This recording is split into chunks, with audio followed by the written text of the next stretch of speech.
Documentary by Chris Madiag, Jazil Sereno, Rain Irish Gabrielle, Harry Buyal, Torquato Jarin.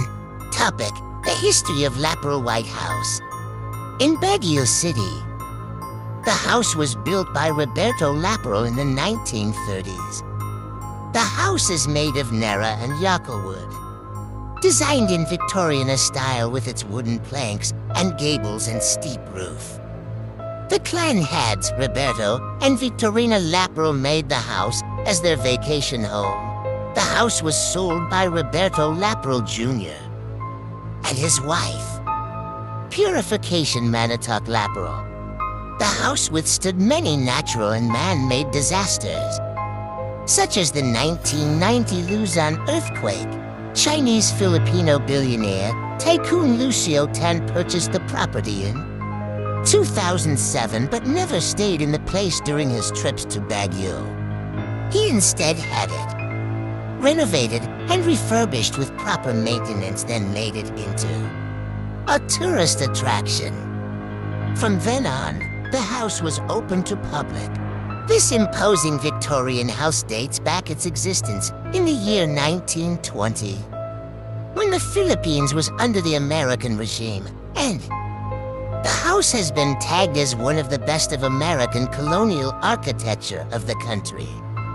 It was the home of the Lapro family, one of the oldest clans in Baguio, headed by Don Roberto with wife Dona Victorina.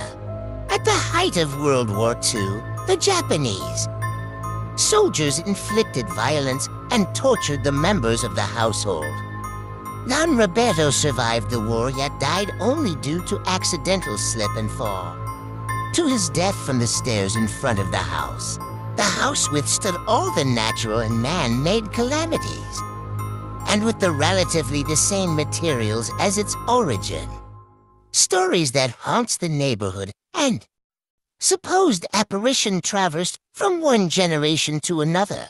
Let's watch History Asia to know more about the Lapro house in Baguio City.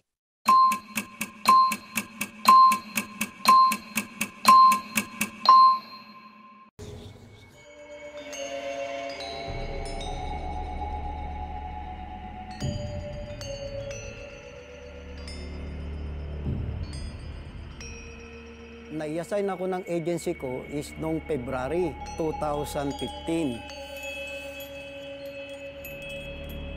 Kinakatakutan nila kasi marami daw mga ligaw na espiritu na narito sa loob ng bahay. Noong una, hindi ako naniniwala sa kwento ng tao kasi ang tingin ko bahay lang eh. Imposible namang meron. Pero nung nagpakita yung bata at saka yung babae na nakaputi dyan sa may hagdan, doon na ako naniwalang meron.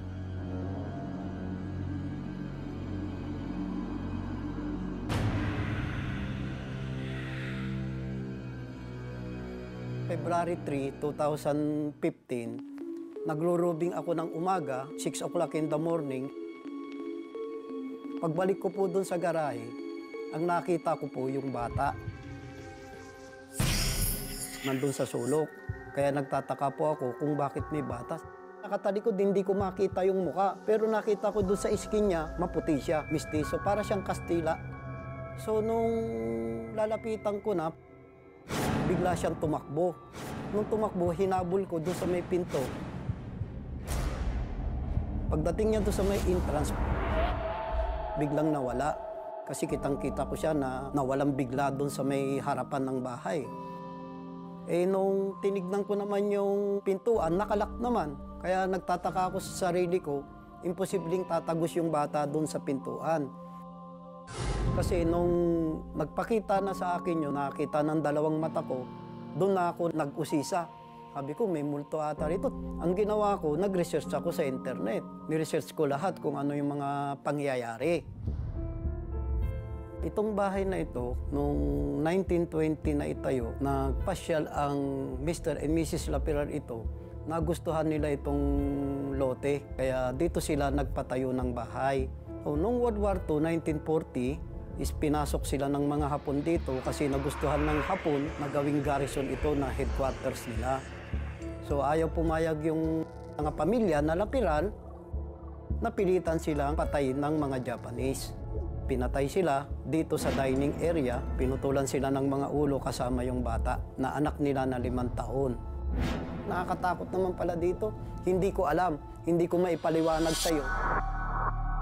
February 13, kinagabihan yung nagpakita sa akin yung babae na nakaputi. Alas 8 ng gabi. Pagkatapos kong kumain, kinuha ko po yung upuan ko. Inihintay ko yung kapalitan ko ng gabi. So napatingin ako dito sa bahay. Ang nagpakita sa akin yung babae na nakaputi.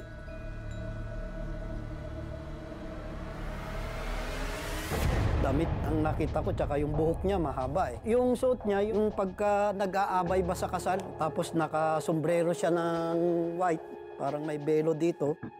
Nagtataka ako, bakit may babae na nakaputi doon na nakatayo? Ang ginawa ko, kinuha ko yung flashlight ko para paalisin ko siya. Pagdating ko doon sa may harap ng bahay, biglang nawala. Ang nagpakita lang sa akin yung usok doon sa may kisame. Akala ko nasusunog yung lalagyan ng ilaw. So nung pag-flashlight ko ng ganyan, bigla yung usok bumaba ng diretso. Pumapasok dito sa loob ng bahay. Doon na po ako natakot. Bumalik na po ako sa guardhouse. Siguro yun nung si Mrs. Lapiran, si mahilig sa puting damit ata yun, siguro siya yun. Sa sobrang takot ko, tinawagan ko yung asawa ko. Ang sabi ko sa kanya na samahan niya ako rito. No, ma. Punta ka na ngayon dito, bilisan mo. Kamalay-malay mo, nung pinapunta ako doon sa White House. Ay, naku, nakakatakot yan. Di nandiyan siya sa guardhouse. Magra-rounds ako para tignan ko lang yung paligid. Siguro magto-12 na yon. Parang inaantok na ako. Ngayon, may narinig ako na parang dumating. Yung tingin ko sa kanya, isang malaking tao. Nakaano siya, kulay black, Amerikana, na nakaputi sa loob. Parang mistiso. Pagbalik ko doon, may kwento na siya. Sabi ko, meron. Andyan sa may pintuan. Dinescribe ko yung suot niya. Sabi ko, imposible na pagpapapasok ako ng tao, private ito, walang papasok na tao. Ang tao dito, ikaw at ako lang. Gising na gising ako noon. Baka yung may-ari ng bahay. Ang pagkawari ko doon, si Mr. Lapiran yun. Wala sa isip ko yun na merong ganun.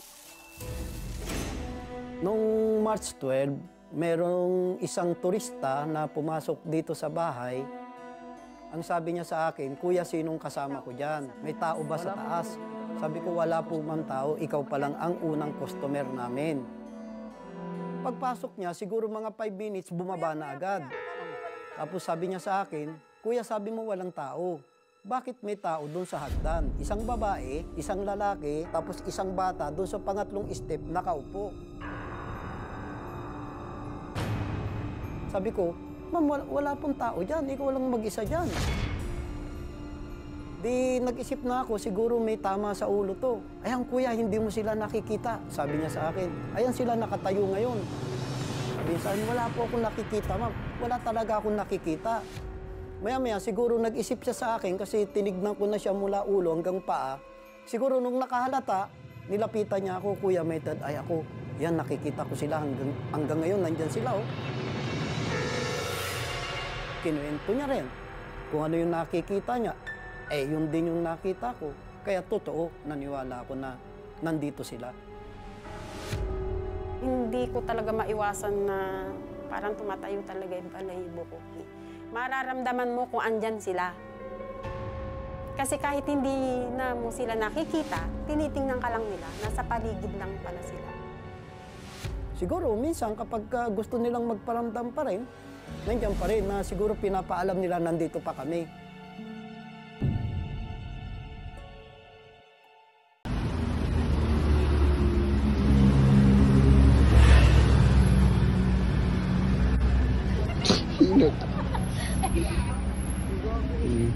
Tapos, Anong tanong mo?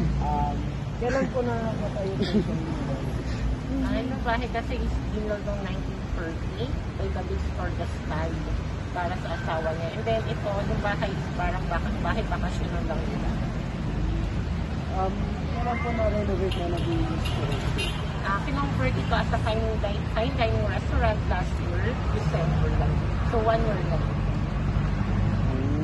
Okay, thank you po. Ako next. Wait lang. Sa Iris. Since yung history po ng lugar na to is about sa mga horror or mga ghost, may nararamdaman po ba kayo? For me, ever since wala naman ako na-encounter any bad experience, siguro based on sa historical before, kasi yung house is very abandoned and then at the same time very old. So, kung makikita mo, parang siyempre mas matagal na pag-shopping or kahit sa mga modern nyo, kaya siguro kinakatakutan. And then nagsalin-salin na rin kasi sa mga movies and then sa mga nababasa. But for me, wala naman. Wala.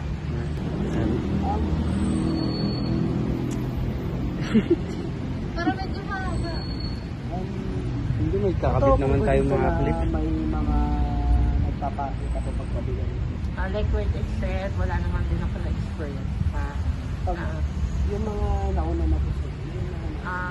Hindi ko sure kasi yung iba kasi for privacy na lang, hindi rin sila magsasalita regarding sa experience sila rito. But I guarantee ako kasi wala ko rin talaga. Ever since na nag-work ako dito. And then kung makikita nyo, hindi na rin kasi siya ganun nakakatakot. Unlike dati, kasi very scary talaga yung sure. Kasi parang literal na fine dining na talaga. Okay. The old Lapro and the new renovated Lapro.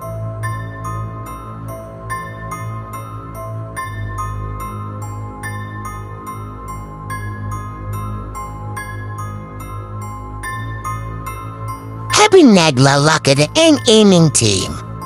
At nagpipicture sa paligid. Nagandahan kami sa lugar po ang a review naman ang litrato. Nagulat kami at may nasa jeep kaming multo. Kayo na humaska.